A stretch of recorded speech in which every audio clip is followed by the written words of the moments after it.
Coach, how can I improve communication at home to ensure my relationships stay strong and that I'm fully present for my family even when my work demands a lot of my attention? Well, great question, family. Well, the first thing you must understand is that you must have it already installed in your mind that family is more important than your business, than your ministry, or your creative endeavors. If not, my friend, you're going to suffer what a lot of people suffer, and that is regret. God has installed within the family structure and system a lot of things that business and success cannot provide. Family provides support. Family provides love. Family provides perspective. Family provides a lot because family is a resource by which an element of the source of God flows through. I realize that as an entrepreneur, where I realize that there are multiple things in our lives that are resources in and of themselves. When they're connected to God as the source, God funnels specific and strategic things or elements of fulfillment that the other may or may not be able to provide. See, a lot of people, they overly invest in their business, they overly invest in their professional endeavors, and they expect or assume that that pursuit or that investment will reap for them a return of fulfillment that family would. Right? And that's why a lot of people look for family within their business while sacrificing their family that should be their business as well. So family provides a certain source of fulfillment that business can't provide. And so when you allow these different resources to be rooted in God and twist and tightened in God, like a hose to a pipe that's connected to a water source, then you will begin to see, oh, what? Business and success cannot provide what family provides. So you can't afford to sacrifice family. And a lot of people are sacrificing family and they're sacrificing themselves in the process because God has packaged within family things that other elements cannot provide. So you have to respect the resource called family and honor it how God honors it or designed it, so that when you're in alignment, that pipe won't be clogged, that pipe will be straight, and the source of God funneling through your family as a resource will be a great resource for you as you pursue business and success. So the first thing you have to do is to make sure that family's first, that family comes before your business. Therefore, if that is prioritized accordingly, then you can't help but elevate your communication, because you know communication is the bloodline, is the vein, is the lifeline, if you will, of trust, of stability and security, especially as a man. This was a man that wrote this. And so I'm going to be leaning towards that so that we as men who are entrepreneurs and business owners don't get so caught up in elevating the way we communicate in business, but don't elevate and improve our communication with family. And this is an area that I had to learn myself. So that's why I can't wait to answer this. I said, first off, your family must mean more to you than your work or business. And then secondly, your communication must be audited. The second thing is, if you want to strengthen your marriage, strengthen your relationship, strengthen yourself, or with whomever you communicate with, you must audit your communication. Here are 4 elements of communication that must be audited, and then I'm gonna give you some practical strategies on how you can better communicate, etc. Those 4 areas are words thought, words spoken, words received, and words proven. 4 areas that you have to audit to ensure that your communication is right and tight, that is legitimate, and that is efficient and effective, or your family is going to be destroyed. Words thought, words spoken, words received, and words proven. Let's look at words thoughts. Communication is just nothing but words in different categories or compartments. Words thought, words spoken, words received, words proven. Words are funneling themselves within the art of communication to every area. Now, you have to understand that communication is an art, but it shouldn't be artificial. And what I mean by artificial, it shouldn't be superficial. It shouldn't be not genuine, if you will. It has to be an art to it. You must understand the power of it. Now, let's go to words thought. See, words thought is assumptions or accuracies. I put assumptions and accuracies, meaning that a lot of the words before we speak, we think, we consume. And some of our thoughts are assumptions or they're accuracies. Before communication can be spoken, it cannot be spoken from assumptions. It must be spoken from accuracies. And accuracies means that you took time to invest in your relationships to assume to not to assume but to ensure that the words you think towards them is not resentful. That's why I tell men all the time, the Bible warns us as men to make sure that we don't become resentful towards our wives. So you got to make sure that you are alleviating and removing any assumptions that are rooted in resentment or rooted in negligence or rooted in ignorance, that because you can't afford to assume she understands your business well. You can't afford to assume that she understands the inner workings of your business, the inner workings of your pursuit of success. That's an assumption.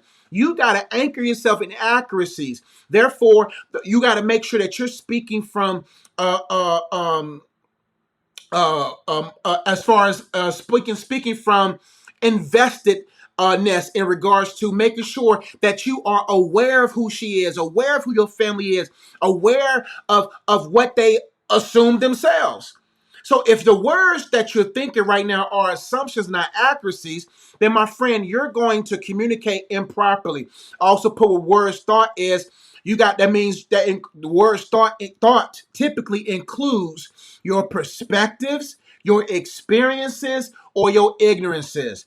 So right now, a lot of people got bad words that create bad communication as far as within thought realm because their perspectives are not biblical. They perceive that a woman should do this, or they pursue that a husband should do this. Their perspectives are not aligned biblically. They assume their perspectives are rooted from also their past experiences.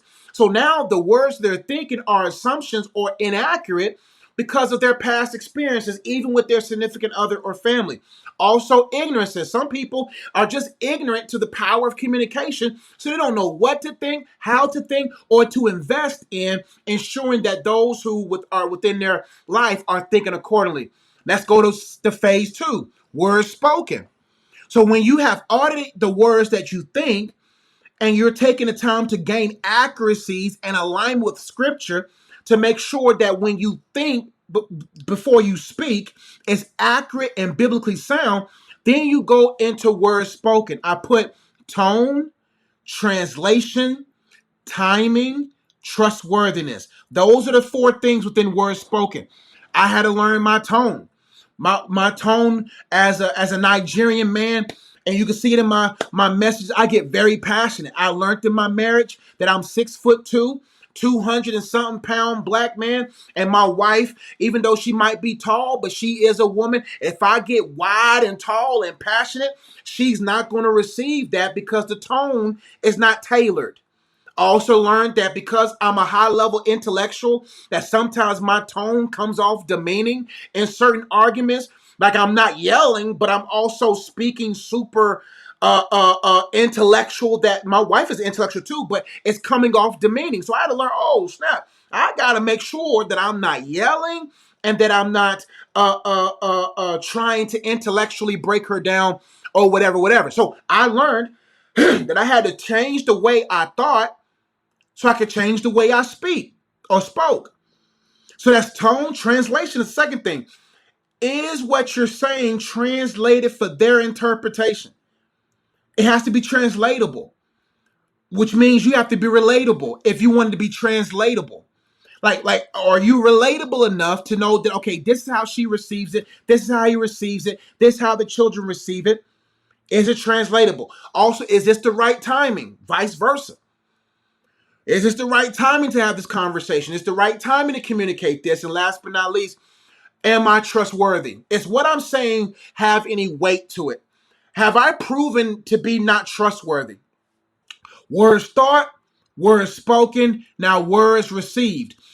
Now you got to make sure that the words that you're speaking within communication is received.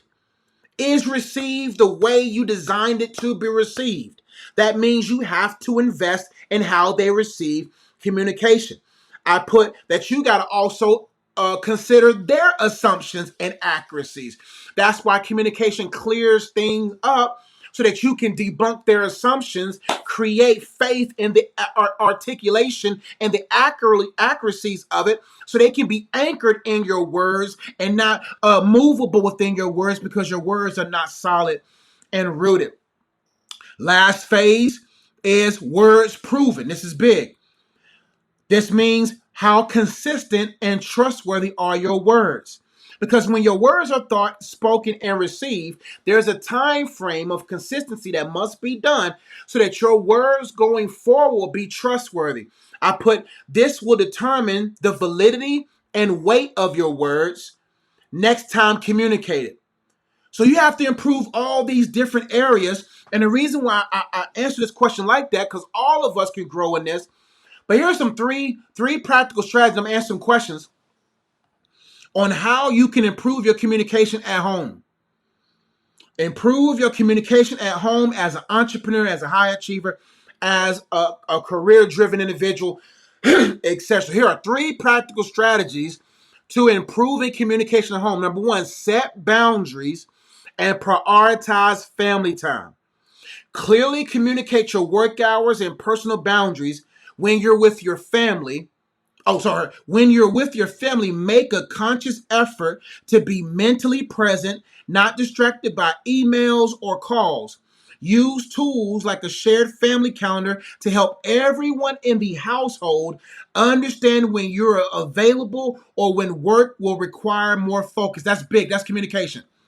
Well, you know what? I'm going to double down on my communication. I'm going to create a family calendar so you guys can hold me accountable. It can hold me accountable so you can see the moments when. And you have to prove with that trustworthiness that when it is their time, it's their time. That the phone is up, that you guys have a no phone zone basket where all devices, phones, and that's everybody goes in there, and you guys invest in being present. Because every day there should be an element of you as a husband, an element of you as a wife, an element of you as a child, as a mother or father that can be unwrapped. Please understand that. You will be surprised what God will package in you daily that if you're present will be unwrapped. There are certain experiences, certain perspectives that your daughter is looking to unwrap that day that you didn't even know God was going to bring as a gift for your daughter, as a gift for your wife. You don't know. That's why I love being present with my wife, because there will be times where she'll communicate something on her heart, and because I'm present, somewhere from my exegetical ability of scripture, from my experience, from my perspective, from me as a man, she can unwrap that as a gift, and I can gift that knowledge, gift that wisdom to her. But if I'm not present, she's missing out on opportunities that God has placed in me that only I can give her. The same is with your children. The same is with your husband. Saying, you know what, I'm going to be present so that the presence of God in me, packaged in a present, whether from an experience or from whatever, it can be utilized at any given moment during family time. Number two, have regular check-ins. This is big. Dedicate a specific time each day or week for a family check-in where everyone can share their feelings, challenges, and successes. That's big. These moments of connection ensures everyone is on the same page and provides a space to address any concerns before they become a bigger issue. Simple practice like having dinner together without devices can go a long way in building a habit of regular communication that has been lost. Eating together. I see it all the time. My family, we eat together. I'm saying we don't, you know what I mean? That doesn't mean you snack together, but eat meals together. Like that's important. There should be daily or bi-daily opportunities where there are regular installed family check-in traditions that don't go missing, because it will benefit you and your family long term. Last but not least, practice active listening is big.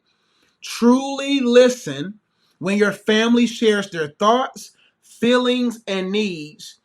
Instead of planning your response while they're speaking, focus on understanding their perspectives first. Validate their emotions by expressing empathy and concern. Even if you may not agree with everything they're saying, active listening fosters trust and helps your loved ones feel heard and respected. So those three practical strategies, install that into your life and it will change your life tremendously. A couple of books or a couple of resources that I think will benefit you with this that I have to offer is my book, The Purpose of Relationships. It talks about your relationship with God. It talks about your relationship with yourself. It talks about your relationship with your significant other and family, and it talks about your relationship with the people that you impact. That book gives you a holistic, comprehensive understanding of how to increase your relatability so that you can better communicate, understand, empathize, and all those good things within that. Multi-purpose will be another good resource for you. That book right there will be good for family, for you. We also got some card games that I think will be good for those who struggle in this particular area. I got a card game called Whole. It's a fun interactive card game on how you can find the holes within your family, holes within your life, and how to become whole from that. Also, another resource that I have is I think that's pretty much the only card game I think goes with that. But those resources are available as well. And if you need a little bit more assistance and accountability, I have some coaching programs.